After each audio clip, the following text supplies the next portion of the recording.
or toxicology? Yes. Good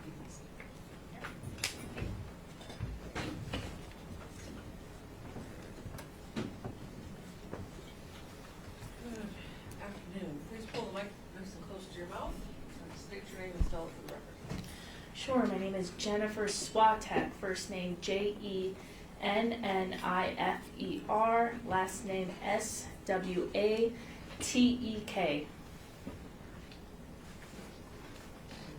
Thank you, Your Honor. Ma'am, could you tell the jury what you do for a living? Sure, I am a forensic toxicologist at NMS Labs. And does NMS Laboratories or NMS Labs have a relationship with the Wayne County Medical Examiner's Office? Yes, they do. And what does NMS Labs do for the Wayne County Medical Examiner's Office? We perform toxicological analyses on bodily specimen. And as part of that work, does NMS Labs perform toxicological analysis on blood samples in connection with post-mortem examinations? Yes, they do. And is that work that you specifically work on as a forensic toxicologist? Yes, it is. And can you describe to the jury what the field of forensic toxicology is as sort of a general matter?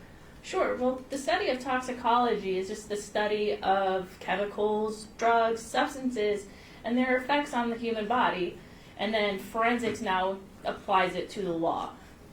Okay. And the sort of methods that are used by yourself and NMS Labs to perform forensic toxicology, are those methods something that are generally accepted in the relevant scientific community? Yes, they are.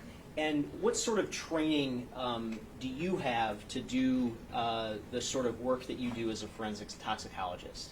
Well, we can go back to my educational background, where I have a bachelor's of science in forensic biochemistry. I have a master's of science in forensic science. I have my certification with the American Board of Forensic Toxicology, and I've done internal training with NMS Labs on how to perform the analytical procedures that we use and assess the data that is generated and assess and understand the results that are generated.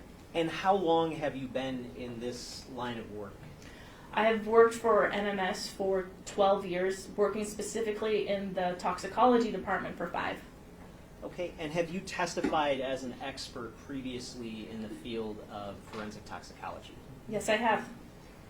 Your Honor, if there's no objection, I'd move to have the witness qualified as an expert in the field of forensic toxicology. Any questions? No? Then this witness's testimony will be accepted as an expert in the field of forensic toxicology. And Your Honor, may I publish what was admitted last week through the medical examiner as Exhibit 23? You may. Thank you. And you might want to give her a copy just to look at Will do. more easily. May I approach, Your Honor? You may.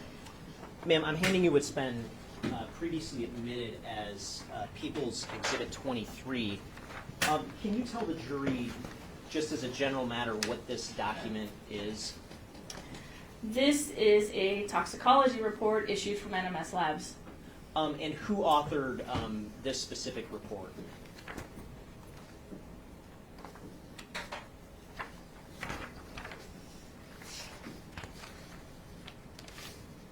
This specific report has my signature on it.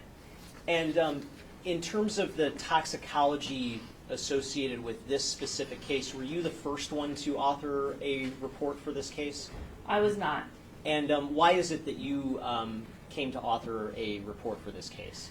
It is my understanding that based on the interpretation that was needed for this case and the availability and accessibility of having a toxicologist come today, it was reassigned to me. Okay, and as part of your work in this case, did you take an independent look at the data associated with the blood sample that NMS Labs had? I did. And was that blood sample, what was the sort of patient name associated with that blood sample according to the records? The patient name here is last name Woll, first name Samantha. Okay, and if we go into the positive findings section of the report, I just want to ask about sort of each positive finding. So where it says caffeine, what sort of information were you able to determine based on the data that you observed when it came to the substance of caffeine? Essentially, all this is saying is that we reported a presumptive positive off our screening results for caffeine, indicating this individual consumed a caffeinated product at some point. Okay, and what's the next substance that's indicated there? Gamma hydroxybutyric acid. And what is that substance? Gamma hydroxybutyric acid, we can call it GHB. It can be an endogenous, which means it's found within the body naturally. It can be found endogenously from breakdown of certain neurotransmitters, and it can also be utilized as a sedative hypnotic. And is there a particular sort of like street name that you're aware of for that particular substance, like that it's commonly known as? I believe roofies, maybe? Would that be like the date rape? Yes. Date rape drug? And it has been associated as being a date rape drug. Okay, and in terms of the result for that specific substance, what is the result there? We reported a positive result at 8.3 micrograms per milliliter. And is that result consistent with a endogenous finding or somebody being actually drugged or having ingested GHB? This would be a finding I would consider to be consistent with endogenous. It could be found, I think, potentially in anybody if we did postmortem analysis for this specific substance. So if any random person off the street who had never consumed GHB passed away and you analyzed their blood, might you see a level of GHB at around 8.3, like in this report? Yes, that is possible. So is there anything significant, in your opinion, about this level of GHB in the blood? No. Okay, and how about the other substances? Can we, I guess, go down to the next one? Sure, the bupropion. Yes, and what is bupropion? It is well known as Wellbutrin. It is a antidepressant drug. Okay, and what does the result tell us, if anything, about that particular substance in the blood? This results of bupropion in conjunction with its metabolite, hydroxybupropion. This tells me that this individual consumed or was possibly using Wellbutrin. And when you say metabolite, can you explain to the jury what you mean by that? Sure. It's just a breakdown product. Just even like if you eat food, you metabolize it. So with like drugs, we metabolize drugs and we break it down. So this is essentially a breakdown product of the bupropion. Okay, and what about the next substance after the metabolite? The zolpidem? Yes. Yes, the zolpidem, sometimes known as Ambien, can be a sedative hypnotic prescribed to help with sleep. Okay, and what, if anything, can we, I guess, glean from the level of that substance in the blood? Sure, this level of 25 nanograms per milliliter is consistent with literature values, consistent with a therapeutic use. Okay, and how about the remaining, the last 4 substances? What do those sort of reflect? Sure, the 11-hydroxy delta-9 THC, delta-9 carboxy THC, delta-9 THC, those are indicative of cannabis use, marijuana. And are some of those metabolites or? Right. Yes, the 11-hydroxy and the delta-9 carboxy would be metabolites of the delta-9 THC. The delta-9 THC being your main psychoactive ingredient in marijuana.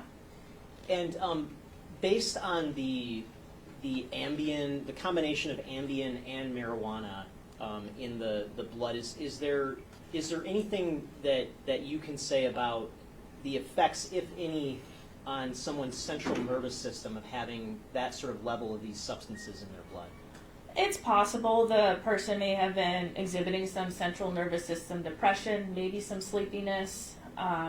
It's just going to depend on this individual's frequency of use, their tolerance. But I can't give a specific answer. Okay. And I guess within a reasonable degree of scientific certainty, can you say anything else about the effects on somebody based on having these substances in their blood system?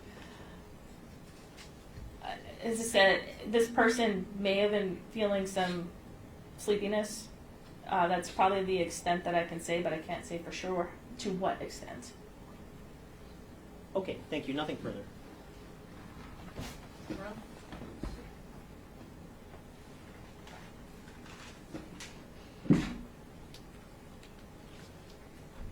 Good afternoon.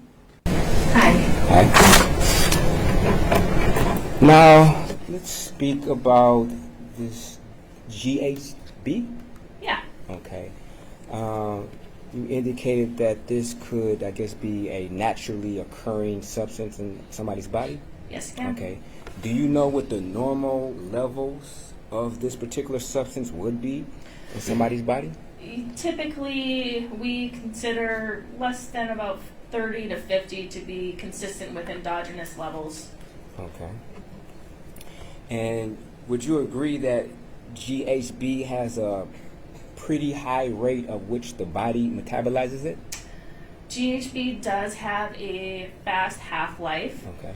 and that means that the body can metabolize it fairly quickly. Okay. And would you agree that that half-life is between 30 and 50 minutes?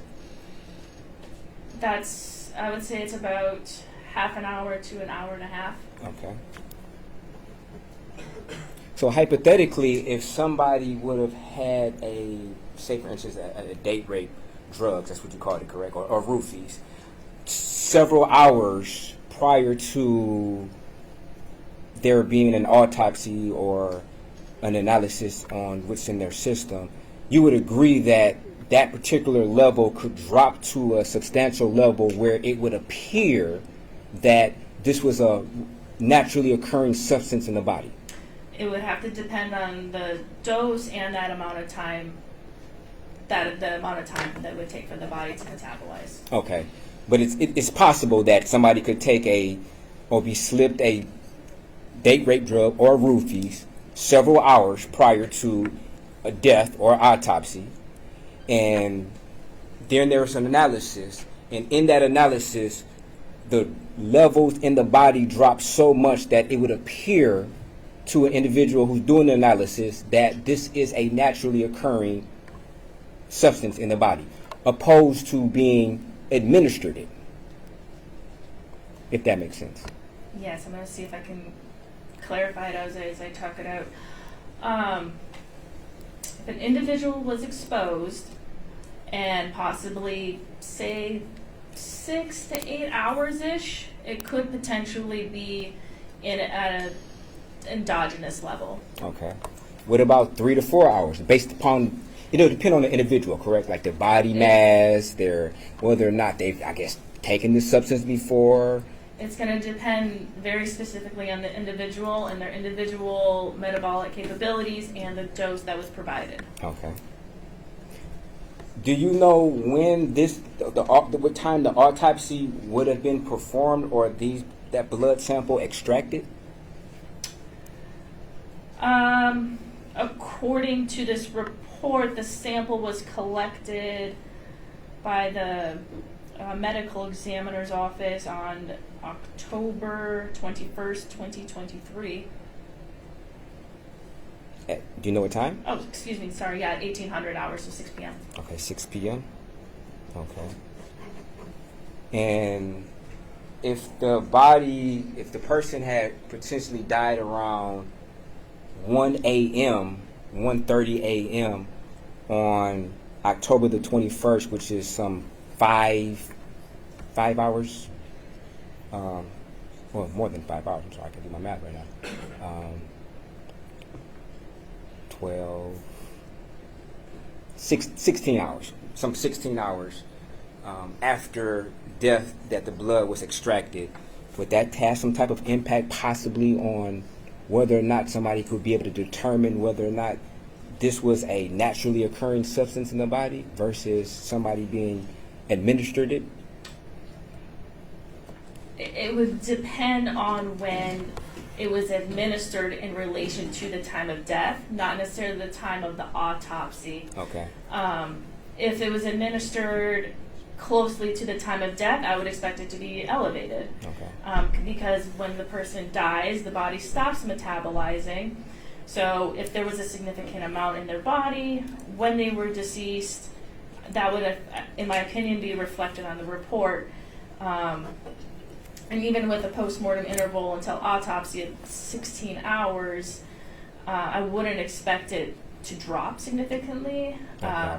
Something about BHB is we worry more about it being produced postmortem. So sometimes it can be slightly elevated, not necessarily to the point where it would change the interpretation, but Okay.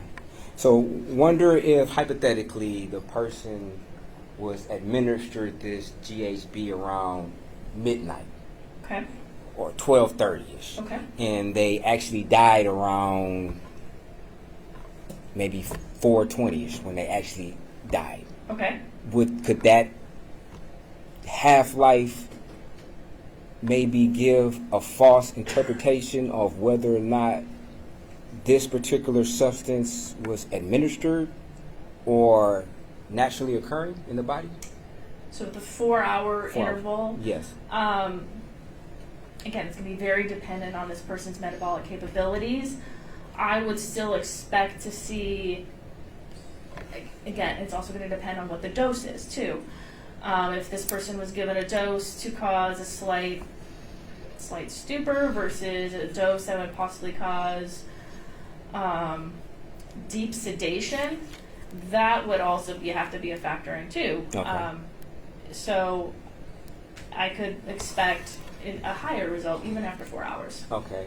Would you agree that GHB lowers the blood pressure in a person? It is it's a sedative hypnotic, so yes, it's going to cause depressive effects on the body. Okay. Now, in a hypothetical situation, if somebody were to ingest this substance and say, for instance, they were stabbed, could that possibly slower the rate of which somebody bled out if they were under the influence and they had a lower blood pressure? I think that would be a better question for a medical doctor. Okay, so you're not sure. Okay. But you agree that it does lower the blood pressure, correct? I believe it causes sedative effects, which could, yes, include lowering blood pressure, lowering heart rate. Okay.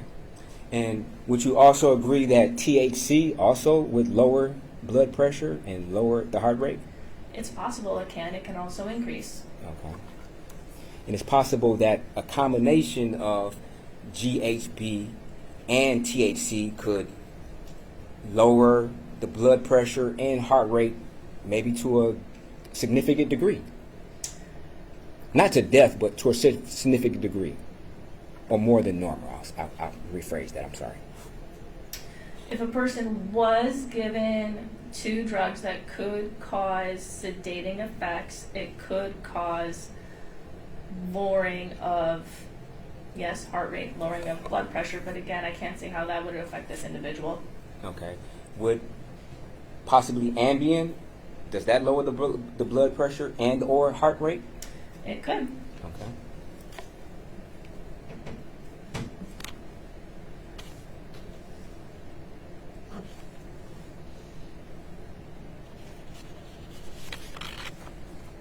Thank you. No further questions. Redirect? Nothing, Your Honor. Thank you. Questions from the jury? Thank you, David. Have a good day.